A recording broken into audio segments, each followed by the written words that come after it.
So I said I'd be ready to warp in this episode, but I'd actually forgotten about this part of the loom.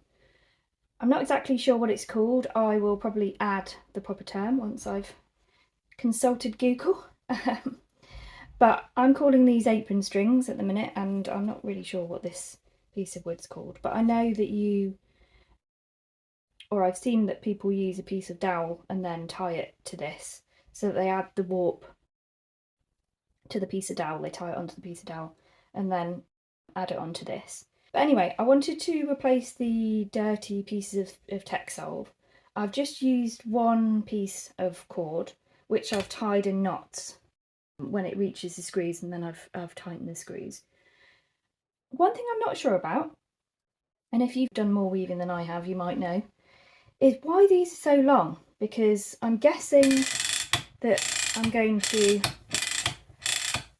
tighten until it gets to here, and then maybe add the dowel with the warp threads on, the warp yarn. So I don't really know why it can't just be this length, but I'm sure there's a reason.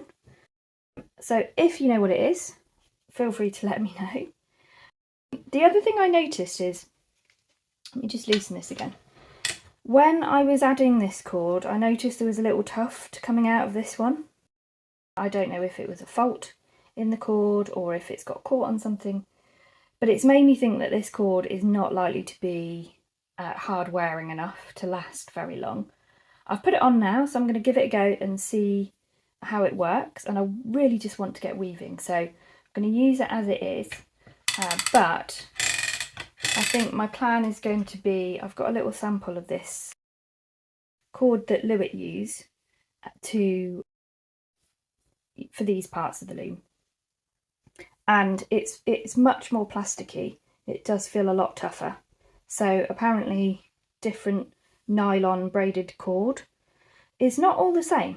So this is my sort of option that I'm thinking of maybe ordering some of, so that I can replace either these or some of these cords maybe, but I'm going to just, see how it goes, and we can take it from there. But yeah, that's what I'm thinking at the moment. Okay, so after looking up the different parts of the loom, I realised that someone's probably going to point out that I have not put the apron rod in the right place, that actually it needs to go under the main beam at the front, or the front beam. So that's maybe why it's a bit longer, so that then when the warp's attached, it is eventually going to go round that front beam. So that makes a little bit more sense as to why it would be longer, but I thought I'd just mention that for anybody in the same boat as me who is brand new to weaving, or for anybody who is going to point out to me that I've completely got it wrong. So that makes more sense.